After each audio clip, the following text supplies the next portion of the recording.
Assalamualaikum. Satu tahap penting dalam penguasaan ilmu atau pengetahuan itu kalau kita tahu nama, tahu kata kunci, keyword gitu menurut guru-guru saya dulu. Nabi Adam gitu ya. Oleh Allah itu sudah diberitahu nama-nama segala sesuatu. Nah, dan karena itu para malaikat pun layak untuk menghormat sujud kepadanya. Di zaman AI sekarang sama kayak gitu tuh. Pada tahu lah ya. Asalkan kita tahu kata kuncinya, nah sesisanya itu bisa ditanyain sama AI. Dari situ kita bisa tahu banyak. Nah, salah satu kata kunci penting untuk kesehatan jangka panjang, hari ini kita mau bahas nih, apigenin namanya, seperti di judul kita. Apigenin itu apa sih? Nah, dia itu flavonoid alami, senyawa fitokimia gitu ya, berasal dari sejumlah tumbuhan berkhasiat. Nah, makin kesini ini makin sering disebut tuh oleh para pakar anti penuaan, karena diyakini punya peran penting sebagai booster longevity, bisa bikin kita awet sehat panjang umur. Nah, hasil penelitian juga udah banyak ya, walaupun katanya belum begitu intens untuk yang sifatnya penelitian klinis komprehensif terkait ini, karena ya mulai ramenya kan belum terlalu lama tuh ya. Sumber alaminya itu dari tanaman apa sih apigenin ini tinggal di searching dan googling ya, walaupun ini nanti bisa kita obrolin belakangan lah ya soal sumber-sumbernya. Yang penting di sini nih ya, pertama, gimana sih mekanisme kerjanya menurut para pakar sehingga apigenin ini diteorikan bisa berperan anti-aging atau anti penuaan. Pertama, dia itu booster NAD+. Nah, ini kata kunci penting juga, dulu udah panjang lebar kita ulas ya, bahwa salah satu hulunya dari awet bugarnya kesehatan kita itu NAD+, yang biasanya seiring usia kadarnya menurun di tubuh kita. Tapi bisa diupayakan meningkat lagi dengan berbagai cara kekinian, salah satunya ya dengan pengasupan apigenin ini. Yang kedua, ini terkait yang pertama juga ya, apigenin ini menghambat racun-racun khususnya yang dinamakan CD38 gitu ya, atau CD38 ya. Jadi ya, salah satu yang bikin ketersediaan NAD+ jauh menurun seiring usia itu karena kadar racun CD38 yang umumnya dimunculkan oleh senescent cell atau sel-sel jelek kayak gitu itu makin meningkat dan merata-rata seiring keusuran. Nah, apigenin ini sekarang diteliti terus tuh karena besar kemungkinan bisa meredam CD38 ini. Nomor 3, apigenin juga punya efek xenomorfik namanya ya, alias dia berpotensi untuk menormalisir sel-sel buruk agar balik sehat kembali dan tidak terus bablas tergiring menjadi senescent cell. Nah, senescent cell kemarin sudah kita bahas tuh, kalau merata-rata dia bakalan melipat gandakan racun-racun macam CD38 tadi, dan CD38 ini berkecenderungan banyak nyedot NAD+. Dan kalau tubuh kita terus NAD+-nya menurun, keusuran akan terakselerasi, integritas genetik melemah, fungsi metabolisme juga tidak optimal. Serangkai ini dengan yang nomor 1 sampai nomor 3 ya. Nomor 4 nih. Apigenin juga punya dampak seperti fasting, yaitu dia meredam inflamasi kronis, ujungnya nanti meredam inflammaging. Ini serangkai ini dengan peredaman senescent cell tadi ya, dan racun-racun yang muncul dari situ, ujungnya ya apigenin juga meredam inflammaging nih, yang merupakan biang keroknya percepatan penuaan, kombinasi antara aging dan inflamasi.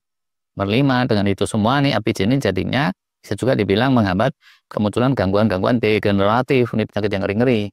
Nomor 6-nya, apigenin juga punya efek antioksidan. Selain inflamasi dan senescent cell tadi ya, oksidatif stres, radikal bebas kan juga mempercepat keusuran tuh. Dan dia ini perlu diredam juga dengan antioksidan. Nah, apigenin punya peran juga di situ. Nomor 7, apigenin juga punya efek neuroprotektif, melindungi otak saraf dari keusuran. Bisa juga nih dibilang salah satu gangguan degeneratif yang serius nih. Nanti kalau orang udah kena, susah diapa-apain tuh, terus dokternya angkat tangan. Yang lumayan ekstensif ya, ini udah dicobakan di hewan-hewan percobaan. Sudah terbukti, apigenin ini memperbaiki fungsi kognitif, kemampuan belajar, memperkuat sistem memori. Terus kalau binatang-binatang kecil, dia juga berkorelasi positif untuk meredam kemunculan penyakit-penyakit otak saraf.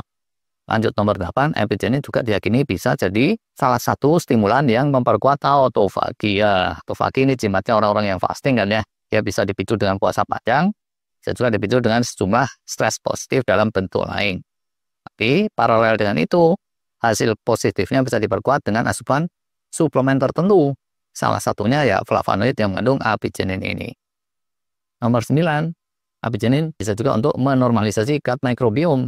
Ini seperti umumnya jamu-jamuan tertentu tuh. Dia ini berefek meredam mikrobiota yang buruk, sehingga konstelasi mikrobiota di perut kita jadi lebih normal, lebih balance, lebih kondusif untuk sehat.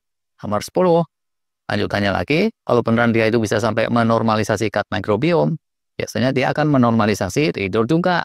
Ternyata apigenin beneran seperti itu.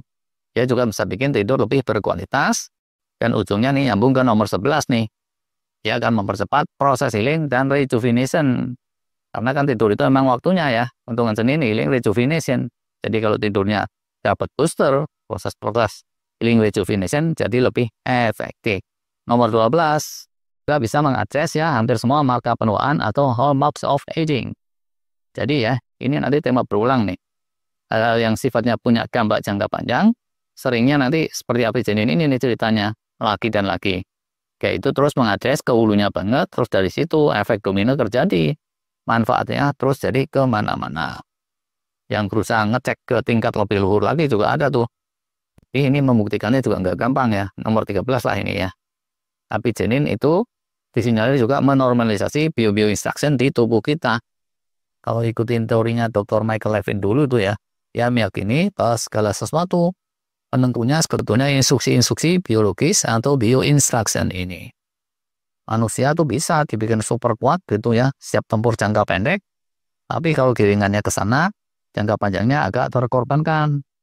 Bisa juga sebaliknya, dibikin panjang umur, tapi konsekuensinya dalam jangka pendek jadi sibuk untuk healing rejuvenation, dan nggak terlalu sifatnya menimbul, menambah-nambah atau menumbuh-numbuhkan otot. Besar kemungkinan nih, asupan tertentu ya, flavonoid kayak apigenin, polifenol, atau apa gitu tuh bisa menggiring bio-instruction ke arah yang positif. Sebaliknya, hal-hal yang jelek seperti junk food atau gaya hidup ancur-ancuran bisa menggiring segenap bio-instruction. Untuk sibuknya itu sibuk jadi pemadam kebakaran, jadi nggak terlalu fokus ke proses-proses yang bikin awet sehat dalam jangka panjang. Catatan nih ya, kembali ke apigenin, itu tadi penelitian yang komprehensif baru di hewan-hewan lab. Yang sifatnya penelitian klinis untuk manusia itu belum khatam, baru tingkatnya praklinis lah gitu ya, kebanyakannya di tingkat dunia. Terus kembali ke sumber nih, gimana sih adanya apigenin ini kalau di makanan alami? Nah, kalau sekedar mengandung aja, apigenin itu banyak. Kalau googling barusan tuh, antara lain ya, chamomile, bunga aster kering, ada lagi seledri-seledrian tuh, dan atau parsley. Terus ada lagi ganggang-ganggang tertentu, tapi ini landingan untuk cerita di hari lain aja lah ya. Nah, sekarang segini dulu. Terima kasih.